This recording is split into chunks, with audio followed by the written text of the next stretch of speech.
Thank you so much. Thank you, everyone. I know y'all had a choice. My mission is to keep us awake. This is post-lunch, and it was a very warm, comforting lunch, wasn't it? Yes. First question, does anyone want us to keep the door open? Just from a comfort level, we can definitely do that. We good with the doors closed? Okay. I'd ask for the AC to be turned up a bit again so we can stay awake and engaged, but it's really my job, not the AC's job, right? So hopefully this won't suck. Then let's get started. So my name is Lindsay Watson. I am a mover, so I'll probably be carrying this with me back and forth, but can y'all hear me okay? Okay, so when I had asked for the opportunity to be here, I put together this fancy title. I've yet to remember what the name of this title is, so here you go.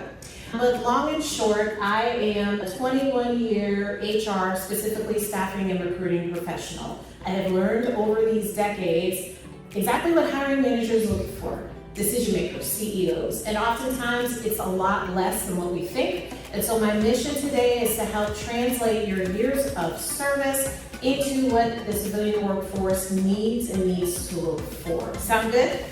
Yes. Okay, let's talk a little bit about this. Everything to me is name and value. I put name and value to everything. Y'all have a lot of acronyms. So yesterday when I was meeting folks, I was like, oh my gosh, this is so much. I also have a lot of acronyms, but it's important to put name and value to things. So what we're gonna do is a live action workshop. This is gonna be a practice session, how to translate. So I just wanna start off, and just a show of hands, if you can agree with this or relate to this statement. I know I can do this, but how do I explain it in their language? Show of hands, does anyone have this question? Yes, it should be everyone because that's why you're here, right?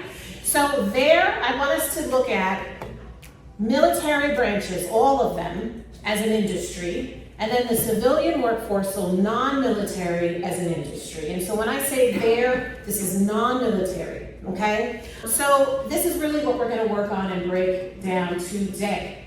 So honor is very important to me, so I wanna shout out my dad.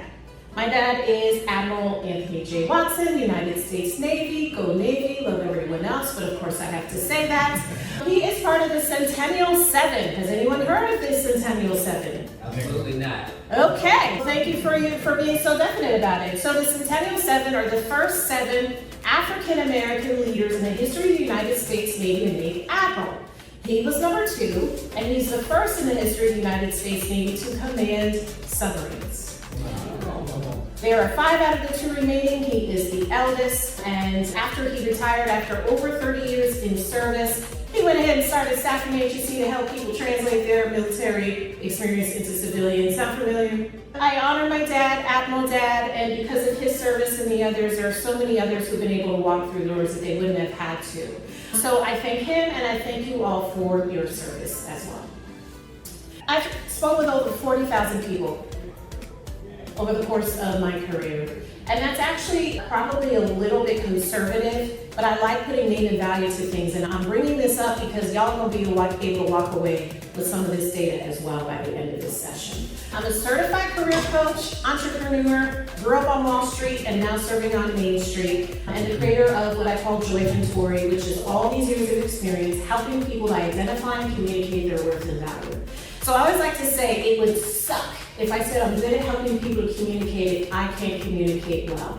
So my mission is to learn as much as I can what's going on, what do people need, and to help to make it clear and concise so that we can all win every step of the way. Who here wants to win every step of the way? Okay, so let's jump in. The most qualified person to me is not always the person who's understood the fastest. Hiring often rewards clarity before it rewards depth. I'm sorry, I cannot. I am not a corner speaker, okay? So I'm grateful for this line. So let me just talk to you a little bit about what this means. Who here is actively looking for a job or has recently? Okay, who here is looking to start a business? Okay, 1. Who here is actively working and supporting veterans and or their community members and helping them find employment?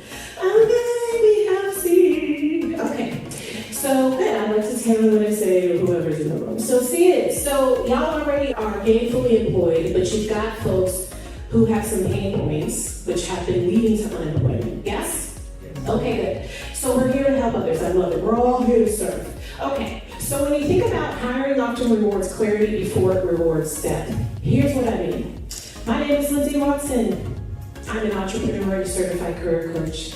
I connect people to people and people opportunities 3 ways: through community, through myself as a creative, and through commerce in my business. I'm here to support you launch your brand and your dreams.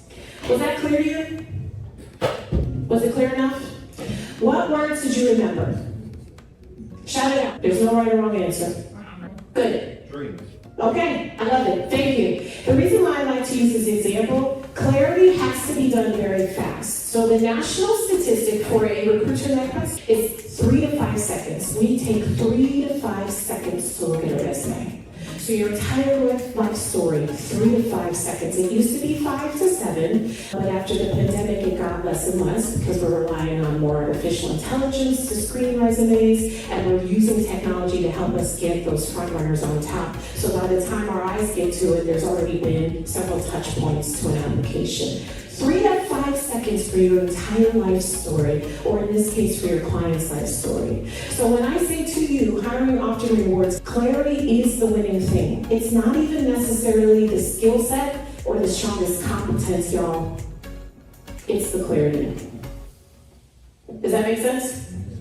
I'm skipping through these stats. Y'all don't need them, okay? It's here, you can go onto the portal, but please don't worry about this. All right, so let's talk a little bit about translation. So it's not ability, not discipline, not readiness. Sometimes the employer doesn't need more experience, they need a decoder ring. Now this is where I want to ask for some participation. Remember I said this will be really active. Can I get 2 to 3 audience members just to pick the number 1 pain point that you're experiencing with your clients? The number 1 pain point. Who wants to go first? Sir. Usually they're better to come in, and one of the things they'll do is they have like all the acronyms and everything's just very, very complicated. Okay, heard. Anybody else? Sir. Can't do what they used to do because they have disabilities and their body can't do it. Ah, that's a good one. One more. Man. They want to be programmed on their factors. They don't know. Sir, there's a bonus round. Education. Education guy. Education. Okay. Okay, one. Okay, extra bonus. A lot of times they come out of the Western military and they don't know how to translate to another field in the civilian sector. So let me just summarize, because this is important before, slides are always the bottom of the barrel for me. It's about conversation and substance, right? The goal is for y'all to walk away with things you can do tomorrow. So in summary, we have translation gaps being defined as education gaps, lack of understanding of what job titles actually are and or require, and aligning said skill set, translating the language, so the acronyms into that other industry, the civilian industry. So far, so good. And then not being able to physically and or mentally and or both provide the same service that they were once providing. So how do you cross the bridge when the bridge isn't the same anymore, right? Did I miss anything? Okay, good. So we're going to tackle all of this. I lived and worked in New York for a very long time, so every now and then you will hear me say all, and everything is fine. So military language can hide civilian value, kind of what we just talked about today, right? So titles and ranks, acronyms, what the jump? There are so many acronyms. I was just here yesterday and I counted about 12 different acronyms. And here's how I learned. What do you do? I'm in DevOps, right? Or, I don't know, and I just started making them up because I couldn't keep track. There were so many. And I said to myself, oh great, that's great. That must be really amazing. What does it mean? But I'm screaming because I'm like, wow, my dad did it 30 years ago and it's still needed today. We gotta be able to find a way to translate and cross the bridge. And even with us, it's gotta start with us. Because I can tell y'all, oh yeah, you gotta be great with your SEO and AEO and GEO so that the ATS will find you in the TA division. Y'all know what I just said?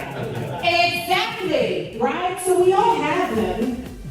We all have them. them, but I think the gap is still really for recruiters who want to understand, they can't, they need help. I like to say we need to dumb it down to A3 reading level, okay? And that may feel like that's such a little stoop, but it's not that low.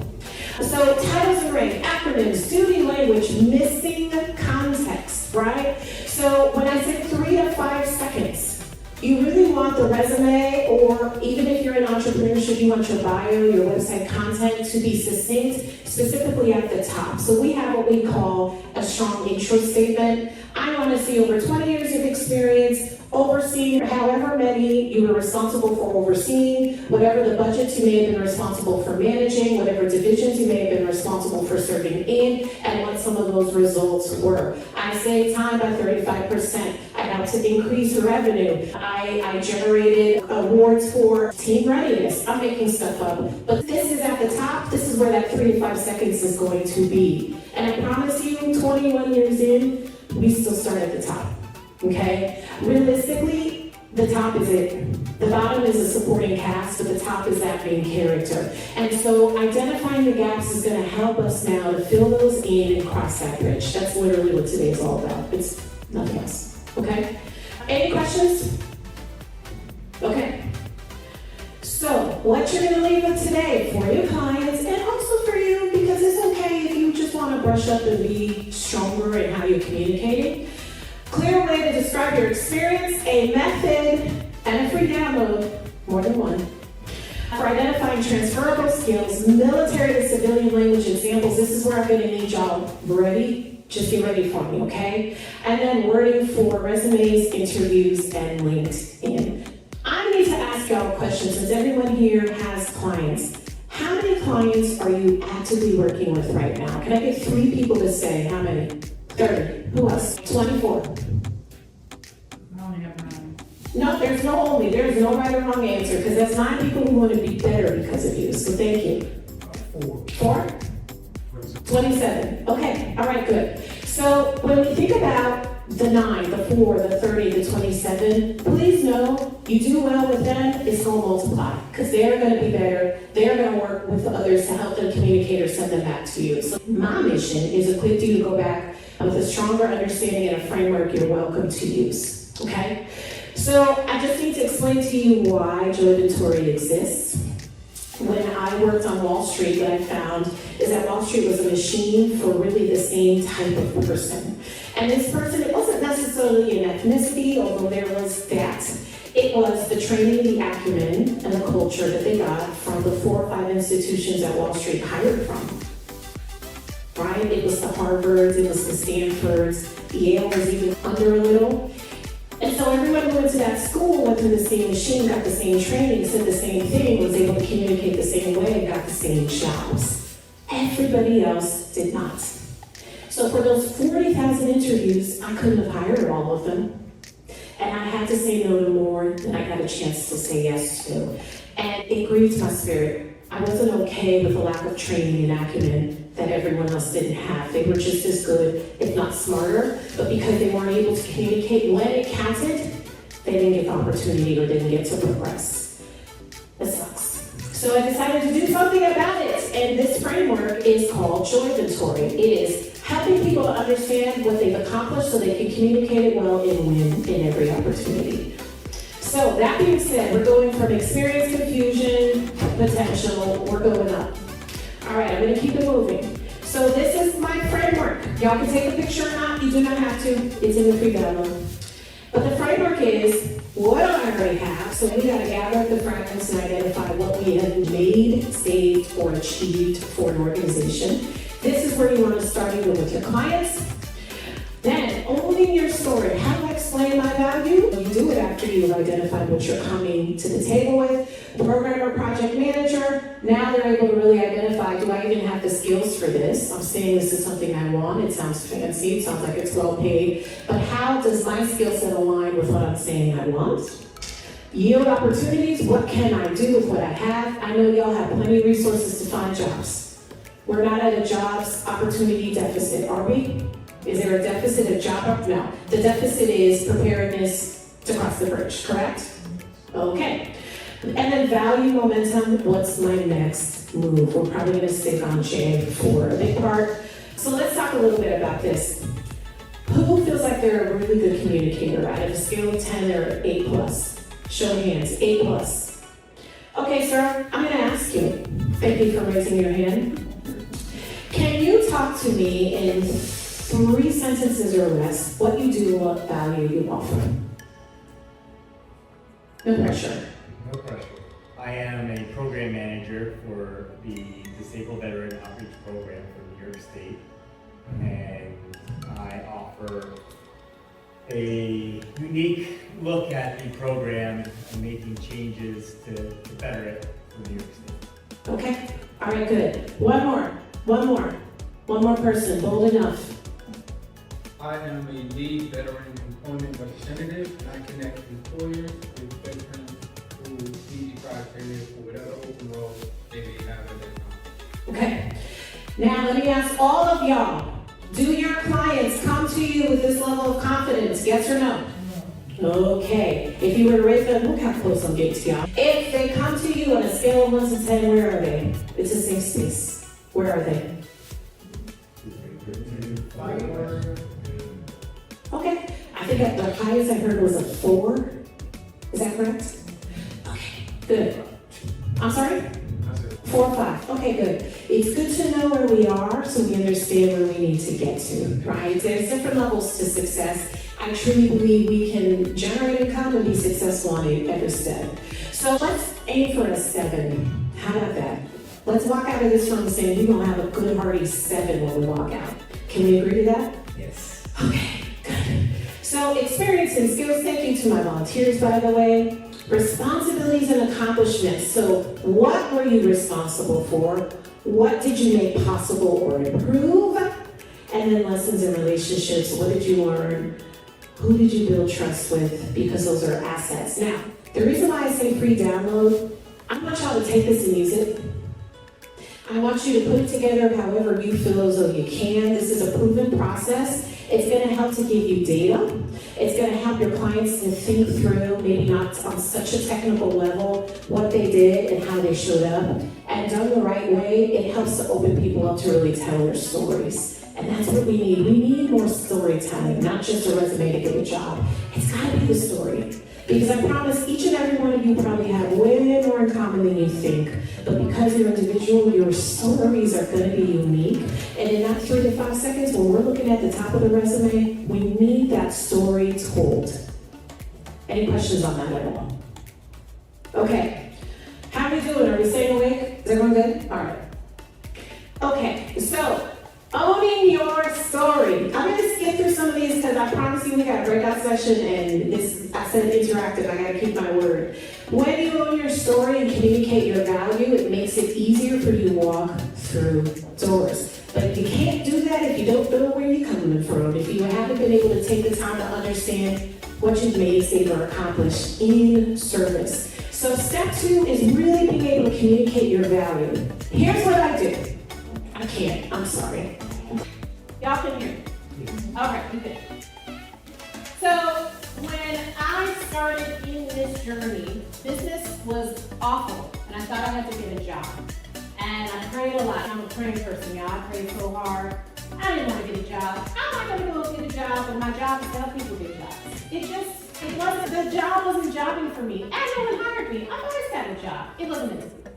So Joy Fluent, my second business, and Joy Inventory came to light as a result.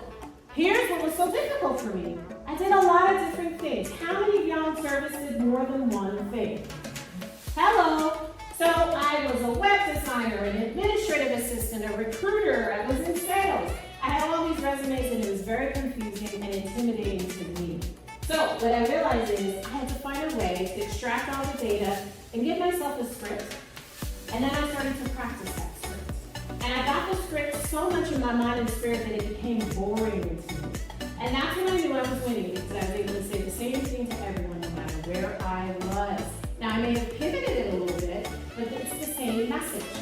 When you go through number 1, which is that the joy inventory, you put it into a script and you work with your clients to give them something that they can then practice and rehearse and speak out loud, speak over themselves, practice with others. Why? because oftentimes how we feel about ourselves changes and varies every day, every hour, every minute sometimes.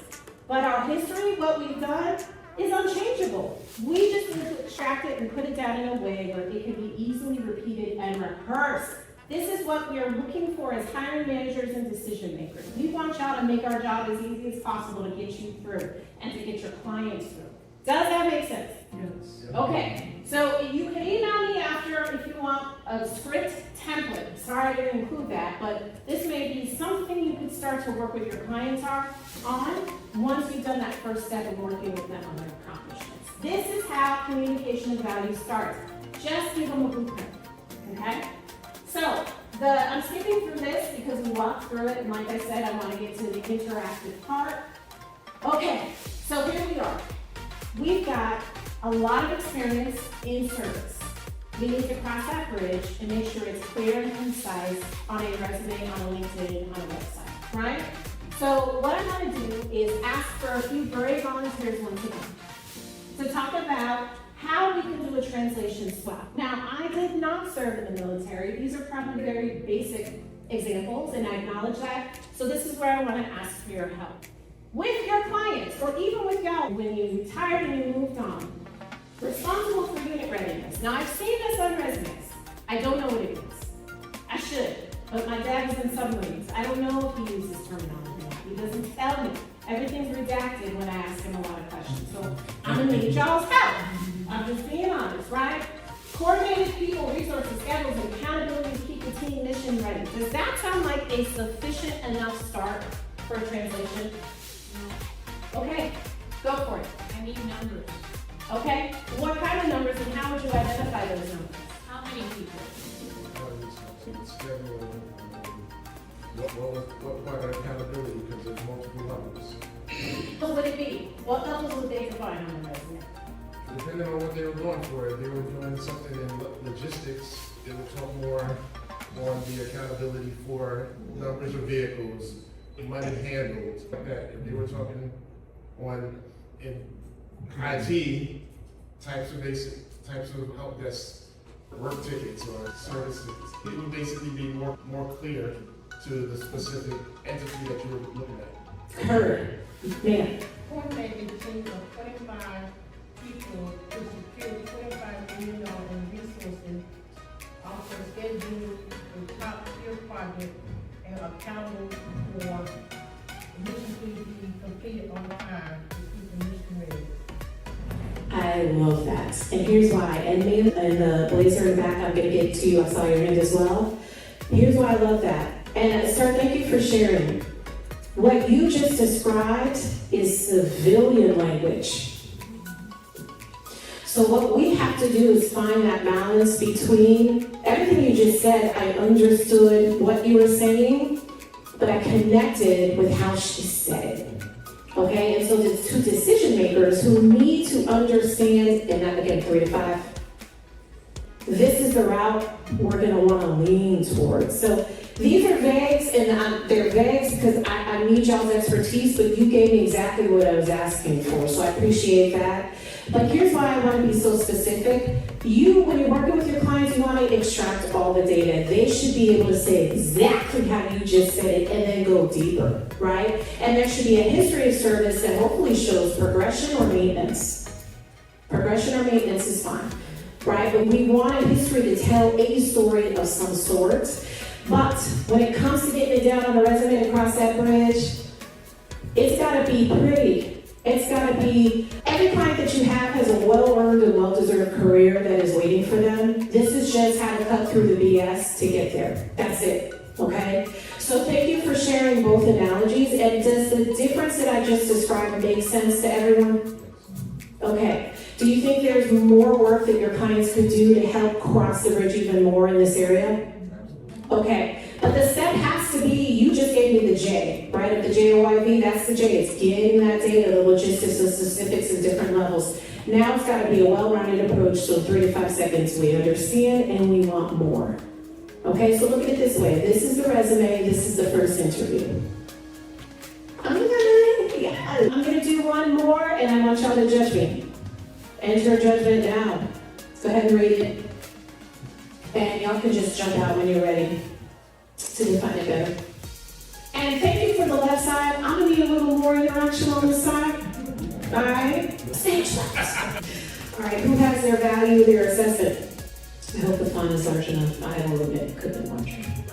So what I'm asking you all for, does this make sense? Or would you add more? Okay. So I love, I heard you could always add more. I'd add a lot more. Let's define it. More is not best in the world of resumes. Succinct, specific, and clear is best.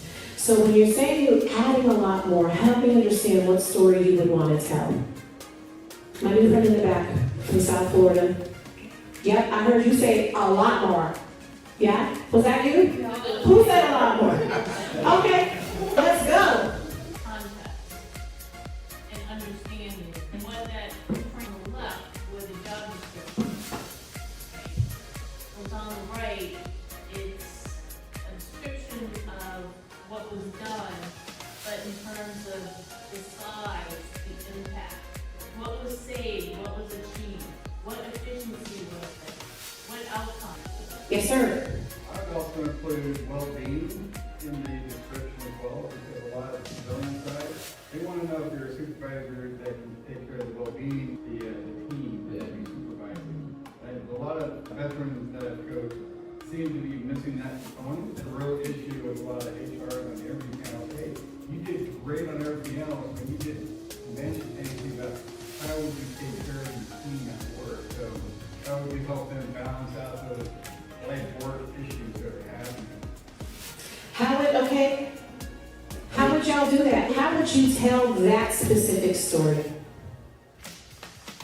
I would, you gotta get rid of team members, right, things like that. The way ATSs are, the tracking systems and everything, they're gonna still pick that up and pick it out of both words. You gotta get it, make it real logistical, where oversaw, worked with, assisted, assigned, totally redo that. If you still have that little bit of military jargon in there, which that is, that's gonna get overlooked. How many people agree with that? Okay, I see one hand. I saw a lot of head nods, but that's fine. Yeah, no, that's fine. So everybody's feedback is great, and there's really no right or wrong answers. Our goal is to elevate. So what I would say to the well-being, right? And that was my question, and I just want to see if anyone either agreed or had something to add to that. How would you tell that story, in your opinion, on your client's resume? Just ensure that they show the challenge, they show the action they took, and what was the result. And I always recommend using numbers, and if your numbers are low, then you present it to them. Yeah. So that's literally the J part of the JOIB process, what you've made, saved, or accomplished. Words are great. It's good to elevate the words. Without data, those applicant tracking systems will pass by. The whole story being told in a paragraph, I know it may sound like it's huge, but literally 6 or 7 sentences, you can really tell a good enough story. So I oversaw a team of over 350 professionals, ensuring that their well-being, I don't know how you would define it because I don't understand what that process is in military service, but I'm sure there's a way to define how success is measured by ensuring the well-being, right? It could have been reducing, I don't know, time off requests or increasing more attendance for group sessions, I'm not sure. But that's how you start to connect those dots. If that's important and you truly believe for your clients that you want them to tell that story, find a way to quantify it. You really can't overdo numbers, okay? All right, good. So thank you for your participation. Let's move on. How much time do we have? I always like to do a quick time check. Okay, good. Okay, y'all. So you're here to serve, and you're representing your clients. So I still want us to do this, and we're going to pivot a bit. I have no problem with the pivot. I really want us to walk away with an understanding of how we're breaking down what we're saying now. So this is beyond the resume. It's on it, but it's beyond. And here's why. From a messaging perspective, as a recruiter, I'm going to look at your resume. And I'm going to go to LinkedIn, and then I'm going to stalk you for the first 3 pages of Google. Yes, I go to the first 3, okay? And this is me, one, I may or may not like stalking, but in general, I I've just been trained to research, to interview, to do a deep dive. That's just literally in my blood. I want to see the same thing.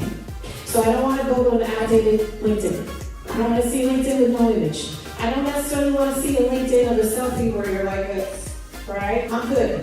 Professional picture, the same story being told, the same history, the same work experience on your resume should immediately go to that LinkedIn. And I want to make sure that I can get a sense that you are who you are consistently when I look you up online. And so one of the things we always like to start with is that statement. Remember I was talking about that script? So this is really that starting point. I have experience in, I was responsible for, which required and supported. So I was gonna ask, because I assume I have people here who needed this for themselves, but I'm gonna ask you to step into the world of your client, the mind of your client, and take a couple of minutes to build the absolute best statement you can. Would y'all like some Jeopardy music, or you good? You good? We'll take one more minute. And then, of course, I'm gonna ask for a couple of volunteers. I experienced in where I was responsible for, which required and supported X. And just as a kickstart, I'm gonna dig through my archives a bit and start out with an example. Okay, y'all ready to rumble? No responses? Are you all ready to rock, at least? Yeah? Okay, good. All right, I'm gonna dig into my archives, and this is the example. So we're in my career coach hat. Remember, recruiting and career coaching, you can blend. We're all coaches in our own way. I have experience in staffing and recruiting where I was responsible for recruiting investment banking and merchant banking associates for a global investment banking firm, which required me working ridiculous hours, which I would use, but which required me to interview between 20 and 30 people a day, to use the recruiting systems to update the notes, and to pass qualified candidates on to the next level, and supported a large swath of investment and merchant bankers throughout the globe. I'm going to give you one more example. I have experience in being laid off in the middle of a real estate crisis, accepting a job at a staffing agency for half the pay, where I was then responsible for growing Fortune 500 accounts from zero to nothing, from zero to multi-million in the middle of a recession, which required me doing a lot of sales, a lot of hard work, a lot of relationship building, and supported the largest minority-owned staffing agency in the history of the United States. And the results were I became their top earner and helped them to profit for the first time in their history at the Wall Street branch. Yeah, I heard a boom. You hear the difference between just a static report and me actually telling a flippant story, but with data? I know you already know how to do this. My mission is to elevate so we can finally, once and for all, hopefully plug these gaps and help our veterans cross the bridge. That's it. Okay? So when I ask for volunteers to really give me their example statement, I don't need the static. We already know what the static can get to. You all have already shared that. What's the story that we want to help our clients to be able to tell? Is this making sense? Okay. Do I have any brave volunteers? All right, I'm going to start picking, but that's fine. Okay, sir. Myself in my specific transition, so I have experience in wheeled vehicle maintenance operation and keeping a fleet of 30 vehicles up and ready. That's what I actually That's fine. That's a good start. And thank you, first of all, thank you. Round of applause for that. I appreciate your bravery. Thank you.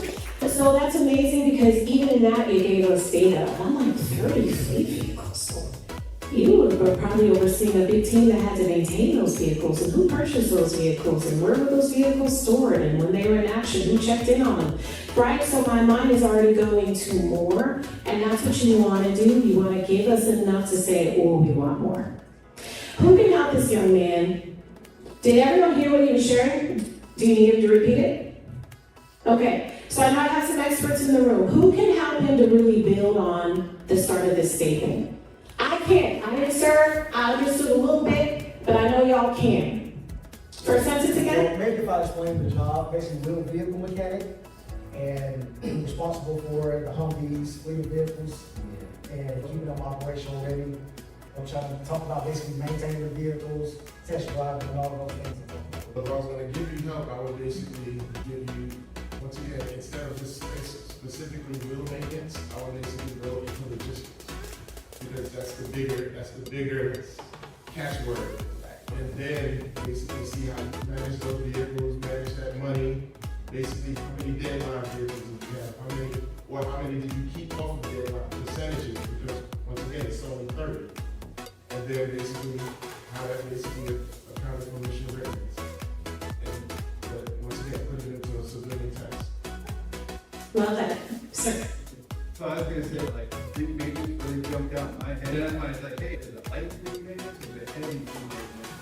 And then, of course, going right into what the gentleman over here was saying, hey, break it down, what does that look like, budget and all that. Yeah, I may have the mic, but we're all in this together. I just happen to have the mic today, that's all, y'all. Here's why. Thank you again for your bravery and for sharing. And it does open up so much. Fleet maintenance, that's it. Right? As a civilian, I'm like, oh yeah, I can think of 10 different organizations who need to hire leaders, because you're a leader, in that realm, but then also let's dive into what budget did you have to manage? Where were these fleets held? Was it more than one location? How did you maintain that? How often did it require maintenance, right? There are so many pieces of data that you can pull from just that. But now you have fleet maintenance as a category that can easily be defined in the civilian world that you could be quickly hired for as a leader. Thank you. Anybody else want to give it a shot? Okay. I have experience in vehicle maintenance where I was responsible for 150 vehicles valued at $10 million, which required 96% readiness rate and support of unit mission readiness. Support of what? Unit readiness. We always say unit readiness, but we will have to convert that to department, right? We will have to find a civilian term where you got what makes sense to you guys. We say unit, company, but we will have to convert that to department or operational readiness. That's great, thank you. That was really succinct. I didn't hear the end part, so I appreciate you even defining it further. Now, y'all said your clients are at like between a 2 and a 4. And we acknowledge that the deficit is crossing the bridge translation. Let's hone in a little bit further. What's the biggest issue with the translation? Is it lack of understanding how to translate? Is it specific categories of service that are more difficult to translate than others? Yeah, no, go ahead. You're still seeing yourself as a student and not an individual. Find that a little bit more for me. So, when you write your resume, some veterans have a hard time because they're like, I didn't get it myself. Yeah. He did it. Yeah. So, getting that and changing that to make them understand, yeah, you did do that yourself, your team was just there to support you. Yeah. So the issue is the comparison and the conversion from squad leader to team lead, right, supervisor. We talk in terms of NCOIC, OIC, right, unit supervisor, things of that nature. So y'all don't know what that means. So we struggle with, okay, how do I translate squad leader to supervisor or manager, things of that nature. So that's where. We also comment on this because there's students what they did, like an infantryman. All they do is in the field fighting. So how do we convert that over? Not necessarily they weren't in charge in a way, it was just them themselves. So how do you convert that over to civilian language so we can understand it? Yeah. So, from the infantry side, I think you have to look at things like, you might not be responsible for somebody, but you're always responsible for something. Mission systems, equipment, yeah, so there's a lot you can pull from that, it's just understanding the MOS and break it down. And that's sometimes where veterans have a hard time. Like, they know what their job was, but it's just getting those words back. And to add to that, AI is now helping us all. The ones of us that utilize it, it's helping us to convert it. Yeah. An ammo technician, how does that translate? Or what other career fields does that translate? What does a 19 kilo, a guy that worked on a tank in the military for 20 years, they're gonna struggle to try to figure out what they're good at. They're not driving tanks out here. And some veterans cannot service, and what they did in the service is not at all what they want to do. And once they get out, they wanna So pivot. when you're trying to like transition or write a resume, it's like they're trying to pivot, they're not trying to stay stagnant. I'd say, I'm just gonna put it on John over here. For me, it's, they may have one job depending on what branch that they were in, Yeah, and their job responsibility may be a page long, yeah, but they were specified to maybe just one or two things. That's all they did Yeah. during their time in, yeah. even though their job required more. So they don't know how to translate just those two, or if you do try to translate those two, it's not gonna be a lot. This is very helpful, so thank you for opening up. Thank you. This is it! So I went back to Jay. Remember I mentioned the framework where we're probably gonna stay here? Please note, two things can be true at the same time. But without a strong foundation of what our servicemen and women have done, what they've made, saved, or accomplished, without that being structured and identified, even before we get to the civilian language, without that blueprint having been put on paper and in writing, it's almost impossible to pivot because you need to understand where you're pivoting from. It's almost impossible to translate because you need to understand where you're translating from. So the work starts here. And the reason why I go back to this is because this is what I've learned. You all are sharing things with me that actually are not uncommon on the civilian side either. I just want you to know. I want to pivot, I want to change jobs, I don't want to do the same thing anymore. Okay, so what we call our industry transferable skill sets. What are your transferable skill sets? I don't know.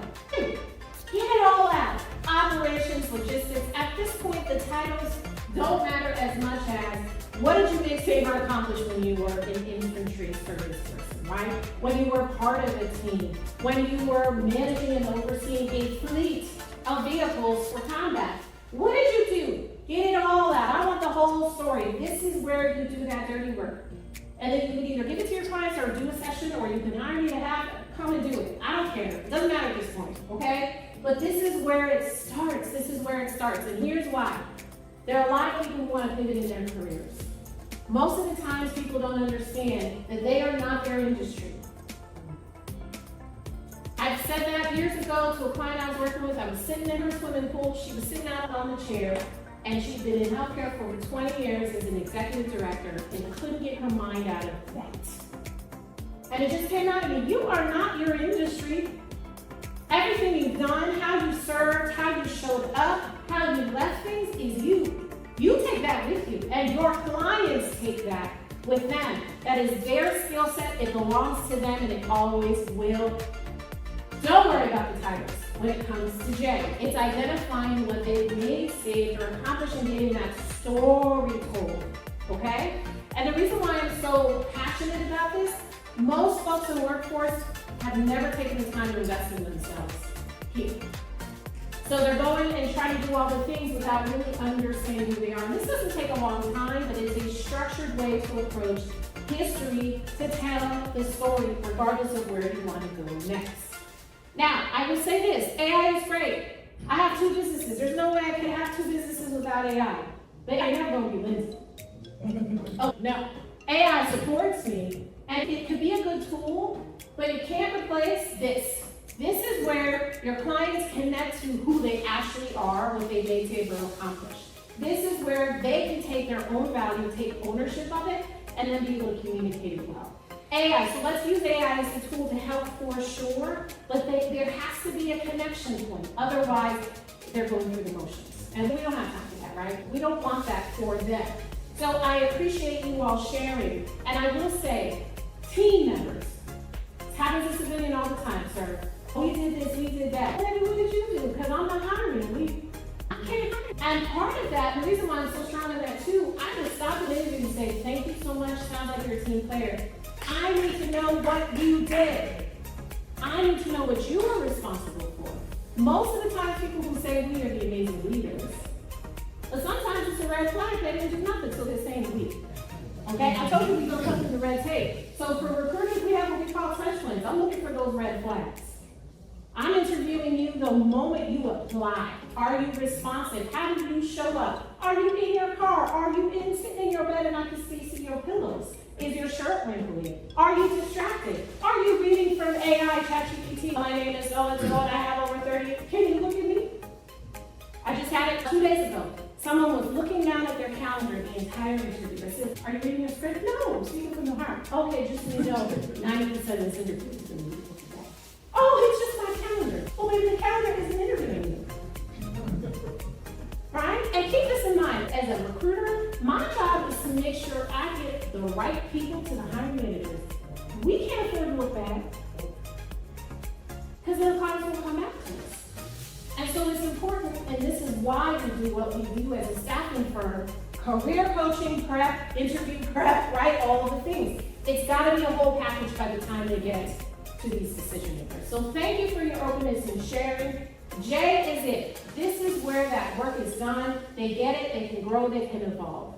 Regardless of the titles and how things are being communicated, I just want to encourage y'all, try and have your clients hone in on the data, right? So what they actually did versus focusing so much on the titles and how to transfer. Supervisor, operations manager, those are very general. There may be some real specifics in there that clients on the civilian side actually need to hire for. So I want to encourage you I don't want us to blanch everything, right? We may need to, yes, the acronyms, we're not going to know, right? But there may be some skill sets in there that we need to keep because the civilian workforce needs that as well. Does that make sense? Any questions, any thoughts? I think we're wrapping up, so I just want to open up the floor before I get to the 3 downloads and you guys get your QR codes. Questions, thoughts?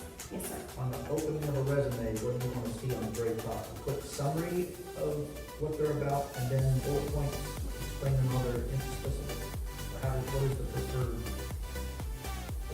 You see my dancing? I was hoping somebody was going to ask that question. I got you. You want another question? No? Okay, so I'm going to give you the answer. I want to see a summary, 5 to 6 sentences. I want to see this. I'll just use me because I know myself the most, right? Over 21 years of experience in human resources, specifically staffing and recruiting.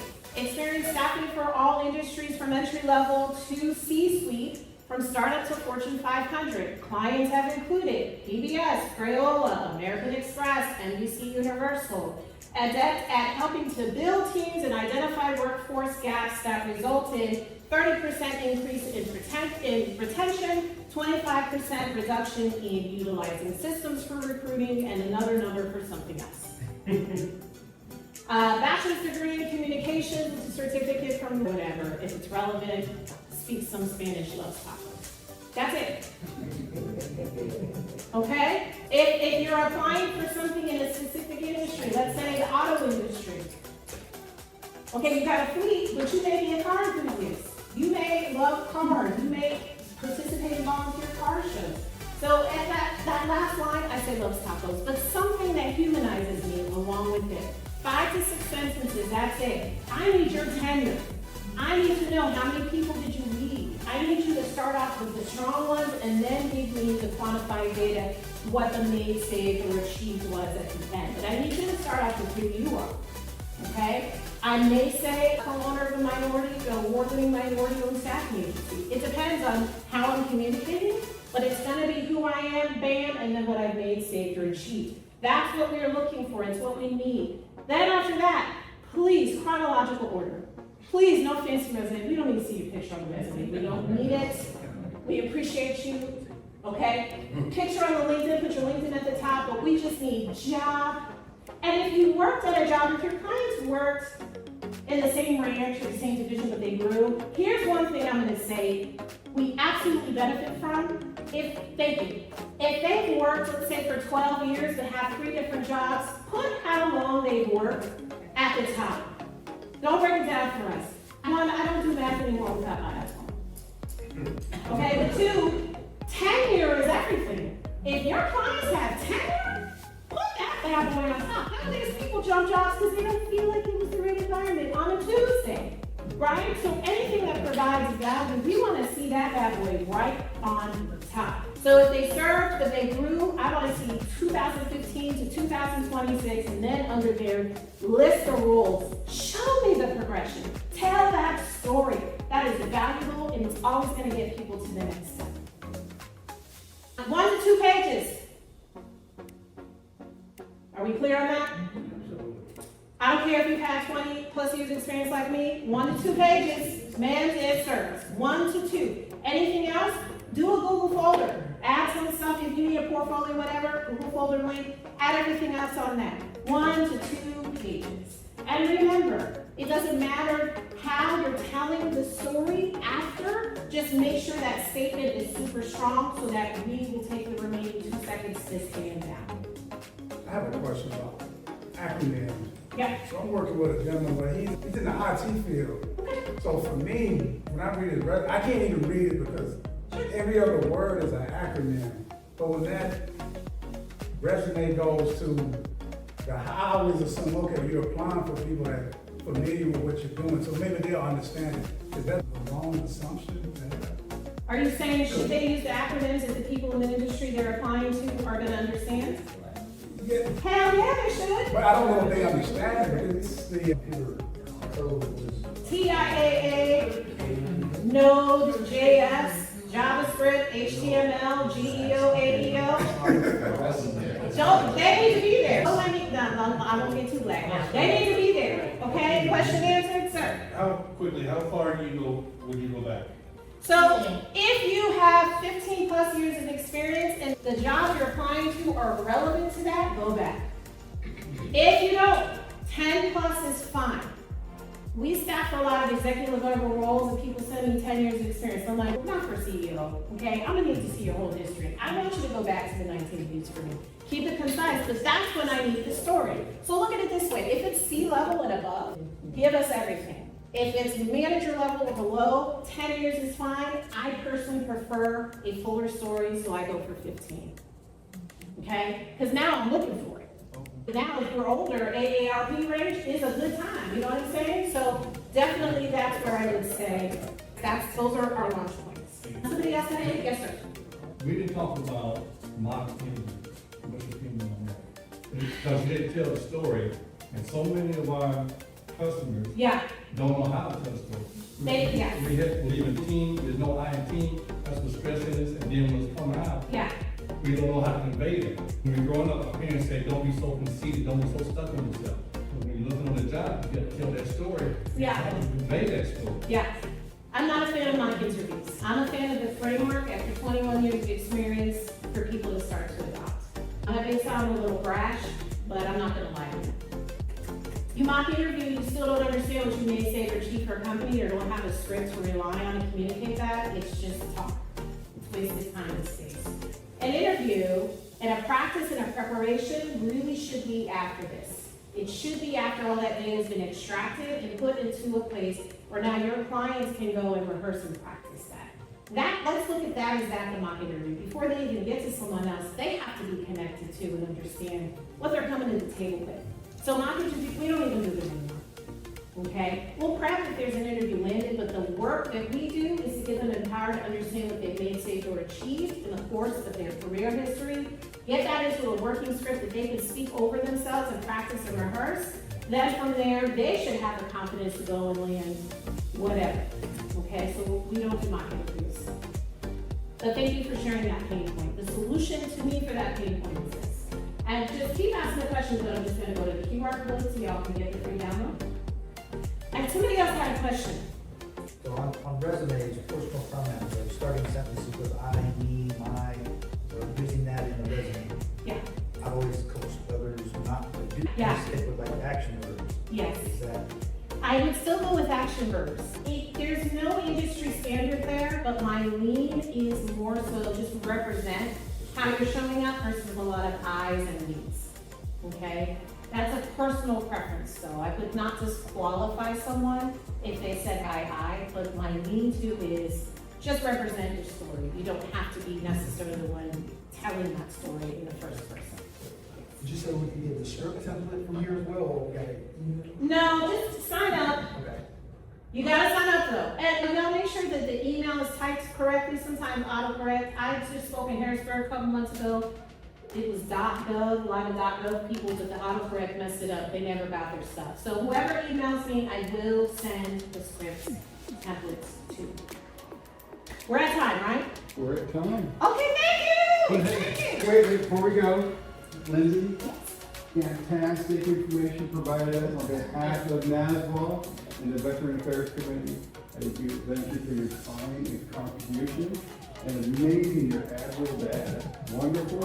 And you just follow some footsteps too. Perfect. Hey, everybody, there's a survey that gets sent out right afterwards.